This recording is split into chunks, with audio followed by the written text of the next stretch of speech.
بسم اللہ الرحمن الرحیم۔ عرفہ کا دن سال کا بہترین دن ہے،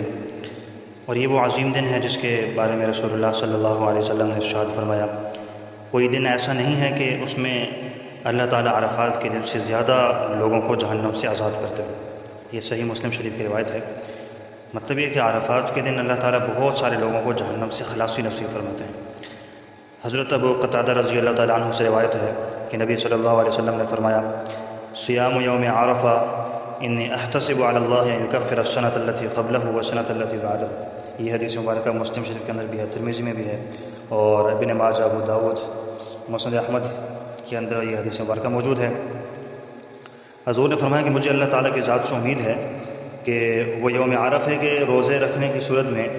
گزشتہ سال اور اگلے سال کے گناہ بخش دے گا۔ یعنی کہ 9 ذی الحجہ کو روزہ رکھنا خصوصی اجر و ثواب کا باعث ہے۔ یعنی جب رسول اللہ صلی اللہ علیہ وسلم سے یوم عرفہ کے روزے کے بارے میں پوچھا گیا تو فرمایا کہ یکفر السنۃ الماضیہ والباقیہ، کہ گزشتہ سال اور آئندہ سال کے گناہوں کا کفارہ ہے۔ تو یہ روزہ رکھنا غیر حاجیوں کے لیے مشروع ہے، جو حاجی میدان عرفات میں ہوتے ہیں ان کے لیے روزہ رکھنا ٹھیک نہیں۔ اب یہاں پر یہ بات سمجھیں کہ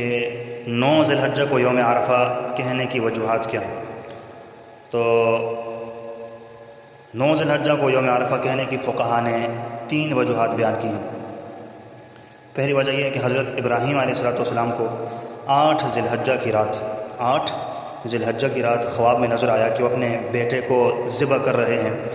تو ان کو اس خواب کی اللہ تعالیٰ کی طرف سے ہونے یا نہ ہونے میں کچھ تردد ہوا۔ پھر 9 ذی الحجہ کو دوبارہ یہی خواب نظر آیا تو ان کو یقین ہو گیا کہ یہ خواب اللہ تعالیٰ کی طرف سے ہی ہے، چونکہ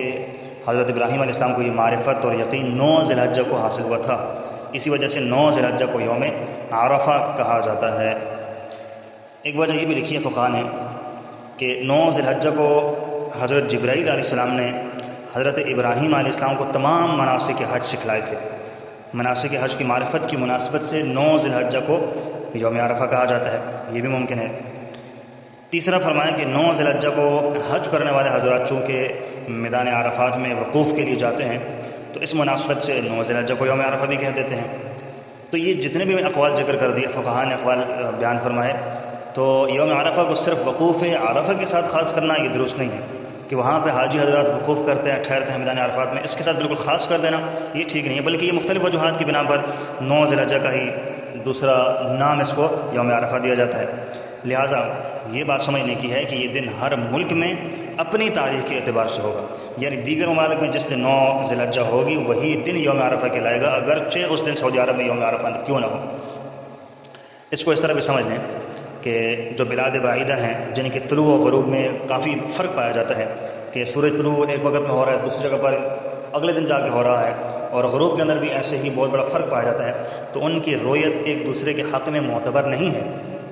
ہر ملک کی رویت چاند کا دیکھنا وہ خود اس ملک کے حق میں پائی جاتی ہے، معتبر ہوتی ہے، دوسرے ملک کے بارے میں معتبر نہیں ہوگی۔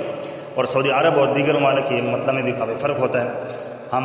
بار بار اس چیز کا مشاہدہ کر رہے ہوتے ہیں، ہمیں پتہ چلتا ہے کہ سعودی عرب اور ہمارے درمیان فرق پایا جاتا ہے، دن کا بھی فرق موجود ہوتے ہیں۔ لہٰذا جس طرح نمازوں کے اوقات تہجد اور سحر و افطار وغیرہ میں ہر ملک کا اپنا وقت معتبر ہے، سعودی عرب میں بھی نمازوں کے اوقات کو دیگر ممالک میں نمازوں کے لیے معیار قرار نہیں دیا جا سکتا۔ اسی طرح عید، روزہ، قربانی میں بھی ہر ملک کی اپنی رویت کا اعتبار ہوگا، اور عرفہ کے روزے کے بارے میں بھی ہر ملک کی اپنی رویت معتبر ہوگی۔ ہم باقی دنوں کے اندر تو اپنی رویت کا حساب کرتے ہیں، رمضان شروع ہوتا ہے اپنی رویت کا اعتبار ہوتا ہے،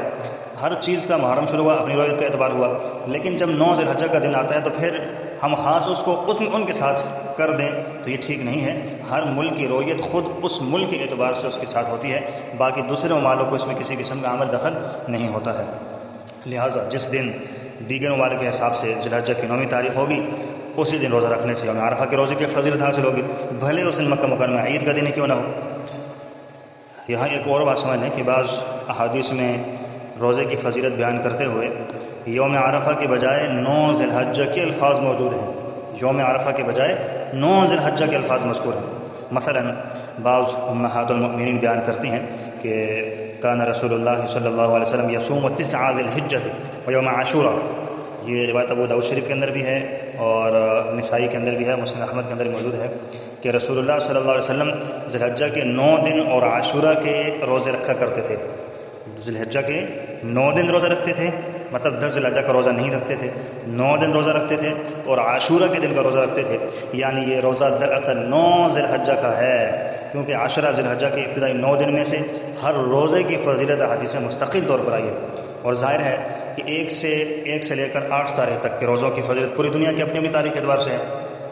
تو لہٰذا 9 ذی الحجہ کے روزے کی فضیلت بھی ہر ملک اپنی تاریخ کے اعتبار سے ہوگی۔ صوم یوم عرفہ، اس کے لیے سعودی عرب کے 9 ذی الحجہ کا اعتبار کرنے سے ایک پیچیدگی لازم آئے گی۔ دیکھیں، دنیا کے بعض ممالک کی تاریخیں سعودی عرب سے ایک دن پہلے کی ہوتی ہیں،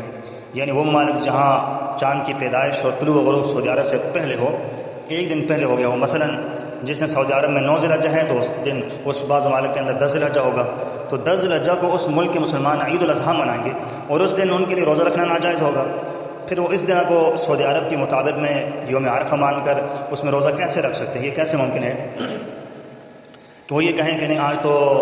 سعودی عرب میں یوم عرفہ ہے، وہاں پر یوم عرفہ منایا جاتا ہے، لہٰذا میدان عرفات میں حاجی سارے کے سارے جمع ہیں، تو لہٰذا ہم اگرچہ ہمارے 10 ذی الحجہ ہے، ہمارا عید کا دن ہے، لیکن ہم اس دن ہم روزہ رکھیں گے۔ تو 10 ذی الحجہ کو پھر روزہ رکھنا تو ٹھیک نہیں ہے، تو لہٰذا اس ملک کی رویت اپنے اعتبار سے ہے کہ وہ 10 ذی الحجہ کو روزہ رکھتا ہے تو وہ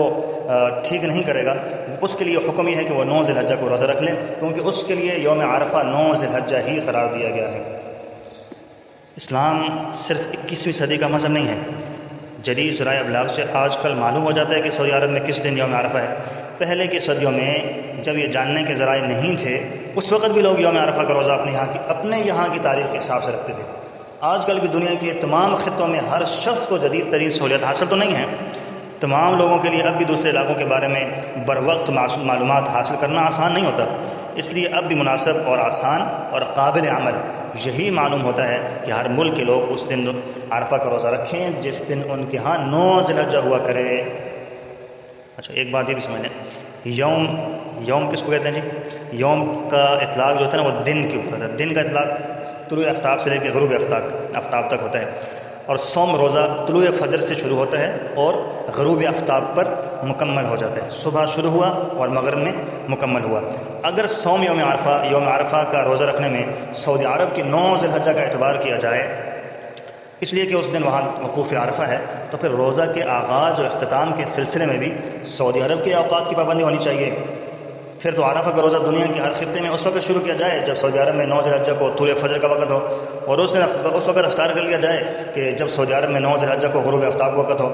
حالانکہ یہ بات غیر معقول ہے، عقل میں آنے والی نہیں ہے کہ وہاں پر غروب ہو جائے گا سعودیہ کے اندر، لیکن ہمارے ہاں پھر غروب نہیں ہوگا۔ تو وقت کے اندر کچھ فرق موجود ہے کہ ہمارے ہاں تو غروب ہو جاتا ہے لیکن سعودیہ کے اندر اس وقت غروب نہیں ہوتا، تو پھر ہمیں مزید پھر 2 گھنٹے اور انتظار کرنا پڑے گا، اور صبح جب ہم روزہ بند کر لیتے ہیں، روزہ رکھ لیتے ہیں، تو سعودیہ والے اس کے 2 گھنٹے کے بعد وہ روزہ بند کرتے ہیں، تو پھر ہمارے ہاں 2 گھنٹے بعد بند کریں گے تو ہم پھر اس کو کہتے ہیں کہ یہ روزہ ہی ٹھیک نہیں ہے کیونکہ اس نے تاخیر کر دی ہے۔ تو لہٰذا ہر ملک میں اپنے وقت کا اعتبار ہوتا ہے۔ خلاصہ یہ ہے کہ دنیا کے دیگر ممالک کے مسلمان یوم عرفہ کا روزہ سعودی عرب کی تاریخ کے حساب سے رکھنے کی پابند نہیں ہیں۔ سعودی عرب کے مسلمان اس دن روزہ رکھیں جب ان کے یہاں 9 ذی الحجہ ہو، اور دوسرے ممالک کے مسلمان اس دن روزہ رکھیں جب ان کے یہاں 9 ذی الحجہ ہو۔ البتہ پاکستان اور وہ مشرقی ممالک جو سعودی عرب سے 1 تاریخ پیچھے ہوتے ہیں، وہاں کے مسلمانوں کے لیے بہتر ہے کہ وہ 8 اور